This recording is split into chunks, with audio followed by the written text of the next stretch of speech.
अपनी खबरों के जरिए अपनी पहचान बनाने वाला एक प्राइवेट न्यूज चैनल आज खुद एक खबर बना हुआ है। कभी अपने विवादों से तो कभी मौजूदा सरकार विरोधी बातों से तो कभी अपने कर्जों की वजह से मशहूर यह चैनल आज अपनी देनदारी की वजह से बिकने की कगार पर आ चुका है। यहाँ तक कि इस चैनल के मालिकों को भी अपने पद से इस्तीफा देना पड़ा। बात कर रहे हैं नई दिल्ली टेलीविजन लिमिटेड यानी एनडीटीवी की। कभी दूरदर्शन पर एक साप्ताहिक समाचार के रूप में शुरू हुआ एनडीटीवी समाचार जगत में एक मजबूत स्तंभ हुआ करता था और निजी समाचार चैनलों का सबसे पुराना और बड़ा नेटवर्क माना जाता था। आखिर ऐसा क्या हुआ कि एक्सीलेंस इन जर्नलिज्म अवार्ड पाने वाला यह चैनल बिकने की कगार पर आ गया? क्या है एनडीटीवी का इतिहास? आज के इस वीडियो में हम इन्हीं सब बातों पर चर्चा करने वाले हैं। नमस्कार दोस्तों, मेरा नाम है अनुराग सूर्यवंशी और आप देख रहे हैं एनडीटीवी की खास श्रृंखला बिज टॉक्स। द क्वीन के बाद अडानी ग्रुप ने एनडीटीवी पर भी अपना नियंत्रण हासिल कर लिया है। यह खबर आज हर तरफ एक चर्चा का विषय बनी हुई है। साथ ही तमाम तरह के मिथ भी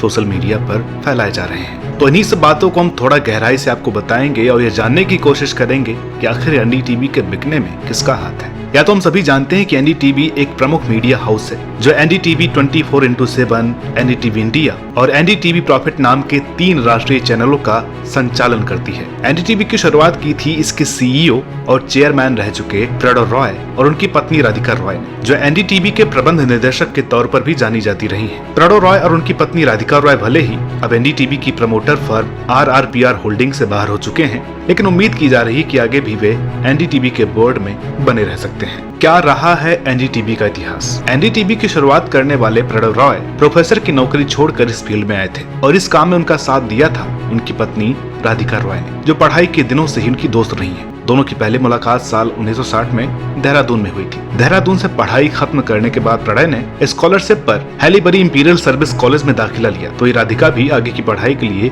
लंदन चली गई थी। बाद में साल 1972 में दोनों ने शादी कर ली थी। राधिका तब पत्रकारिता के फील्ड में थी और इंडियन एक्सप्रेस व इंडिया टुडे ग्रुप में काम कर रही थी और इस दौरान Pranay Delhi school of economics में प्रोफेसर हुआ करते थे। बाद में दोनों ने अपना खुद का काम शुरू करने के उद्देश्य से साल 1988 में एनडीटीवी की नींव रखी। शुरुआत में दूरदर्शन के लिए समाचार और सामयिक घटनाएं द वर्ल्ड दिस वीक के अलावा एनडीटीवी ने स्टार न्यूज और बीबीसी के लिए भी कंटेंट बनाने का काम किया। चुनाव के विशेष कवरेज और विश्लेषण की शुरुआत भी एनडीटीवी ने ही की थी, जो दूरदर्शन से निकलकर एनडीटीवी के निजी न्यूज चैनल बनने के बाद भी जारी रहा। भारत के पहले 24 घंटे के न्यूज चैनल के रूप में भी, जिसने साल 2003 में 2 और 24 घंटे के न्यूज चैनल एनडीटीवी 24/7 इंग्लिश में और एनडीटीवी इंडिया को हिंदी में शुरू किया था। एनडीटीवी टेक्नोलॉजी के साथ साथ और नए एक्सपेरिमेंट करने के लिए भी जानी जाती है। हालांकि कंपनी के यही एक्सपेरिमेंट उसके लिए भारी भी पड़ गए। खास तौर से एनडीटीवी का एंटरटेनमेंट की दुनिया में जाना उसके लिए सबसे घाटे का सौदा साबित हुआ। गुड टाइम्स,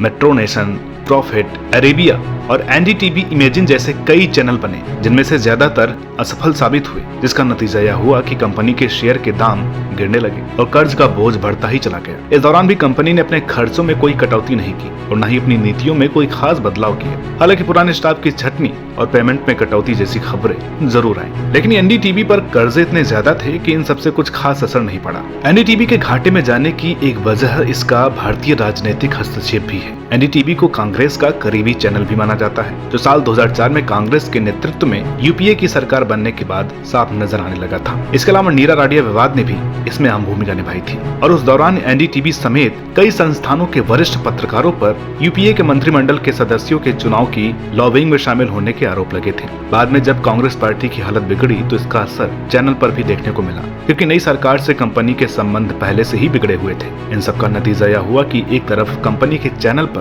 घटते विज्ञापन की वजह से कुछ चैनल बंद करने पड़े, तो दूसरी तरफ मौजूदा सरकार का सपोर्ट न मिलना और भारी पड़ गया। इसके बाद डिजिटल तकनीकी का सहारा लिया गया और मोबाइल व इंटरनेट के जरिए थोड़ा बहुत स्थिति संभालने की कोशिश की गई, लेकिन कंपनी पर देनदारी इतनी ज्यादा थी कि यह मुनाफा भी नाकाफी साबित हुआ, जिसके बाद आखिरकार कंपनी के बिकने तक की नौबत आ गई और कंपनी के फाउंडर और मालिकों को इस्तीफा देना पड़ा। एनडीटीवी के फाउंडर और मालिक प्रेडो रॉय और राधिका रॉय ने बोर्ड ऑफ डायरेक्टर से जिस दिन इस्तीफा दिया, उसके अगले ही दिन चैनल के क्रिएटिव एडिटर और senior prime time anchor Ravish Kumar ने भी अपना इस्तीफा दे दिया। रवीश कुमार की अपनी फैन फॉलोइंग है और प्रेडो रॉय व राधिका रॉय के इस्तीफे एनडीटीवी के बिकने के साथ साथ रवीश कुमार के इस्तीफे की भी उतनी ही चर्चा रही है। रवीश कुमार ने 1996 में एनडीटीवी के साथ अपने करियर की शुरुआत की थी और तब से इसी चैनल से जुड़े हुए थे। उन्होंने एनडीटीवी इंडिया पर कई न्यूज बेस्ड शो जैसे हम लोग, रवीश की रिपोर्ट, देश की बात और प्राइम टाइम में रिपोर्टिंग और एंकरिंग की है। रवीश कुमार को साल 2019 में रेमन मैग्सेसे पुरस्कार के अलावा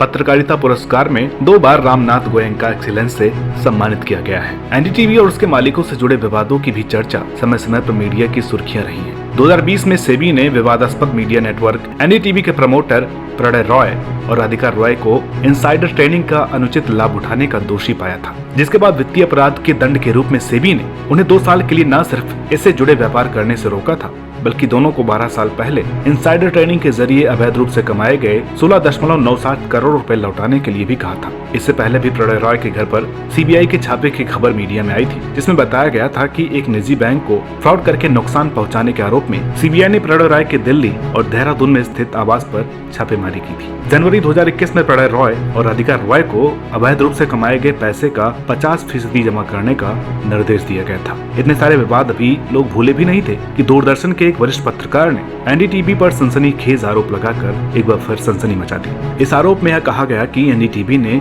अपने शुरुआती दिनों में दूरदर्शन से टेप और उपकरण चुराए थे। दरअसल दूरदर्शन के कंसल्टिंग एडिटर और सीनियर एंकर अशोक श्रीवास्तव ने एक पैनल डिस्कशन के दौरान यह धमाकेदार खुलासा किया। इसका वीडियो ट्विटर पर वायरल हो गया। अशोक श्रीवास्तव ने कुछ समय पहले YouTube channel India speak daily पर एक पैनल डिस्कशन के दौरान यह बात कही थी। उन्होंने कहा था कि एनडीटीवी चैनल दूरदर्शन के टेपों को चुराकर, दूरदर्शन के फुटेज को चुराकर, उस फुटेज को बेचकर और दूरदर्शन के उपकरणों को बेचकर बनाया और स्थापित किया गया था। भास्कर घोष उस समय दूरदर्शन के महानिदेशक थे और वे सागरिका घोष के पिता हैं। उस समय सरकार ने इस चैनल के उत्थान के लिए जनता का पैसा दिया था। बेशक एनडीटीवी के अधिग्रहण की कहानी हम सबके सामने अब आई है, लेकिन इसकी शुरुआत साल 2009 के आसपास ही हो गई थी, जब प्रणय रॉय की ही company RRPR holding private limited ने VSPL से 403.85 करोड़ रुपए का कर्ज लिया था और इस कर्ज के बदले RRPR में 99.9% हिस्सेदारी में बदलने का राइट देने की भी बात की थी। इस कर्ज को RRPR न चुका सकी और 23 अगस्त को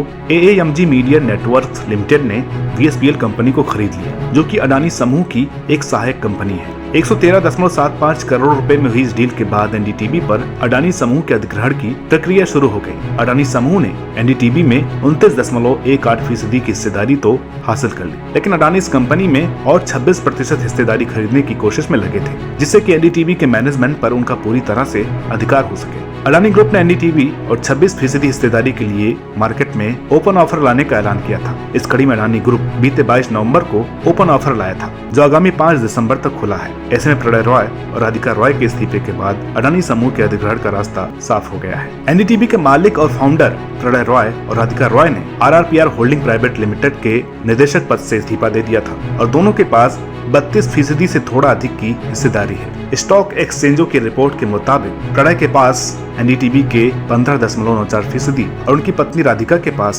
16.32% शेयर है। हालांकि अडानी समूह के संस्थापक गौतम अडानी ने हाल ही में फाइनेंशियल टाइम्स के साथ बातचीत में कहा था कि वह प्रणय रॉय और राधिका रॉय को कंपनी के चेयरमैन के रूप में जारी रखना चाहते हैं। एनडीटीवी का फ्यूचर क्या होगा और इसमें कितने बदलाव देखने को मिलेंगे, यह एक दिलचस्प विषय तो है ही, साथ ही चैनल के प्रशंसकों के लिए यह भी एक कौतूहल का विषय है कि क्या रवीश कुमार जैसे चैनल के पुराने एंकर और रिपोर्टर की वापसी होगी और क्या फिर एनडीटीवी उसी रंग में वापसी कर पाएगा। तो दोस्तों, ये रही कहानी एनडीटीवी की और उसके बिकने की। हम उम्मीद करते हैं कि हम आपको जानकारी दे पाए होंगे जिसे आप जानने की कोशिश कर रहे थे। वीडियो अच्छी लगी तो प्लीज इसे लाइक करें, शेयर करें और चैनल पर नए हो तो प्लीज इसे सब्सक्राइब करना ना भूलें। मिलते हैं आपसे अगली वीडियो में एक और नई दिलचस्प कहानी के साथ। तब तक के लिए नमस्कार।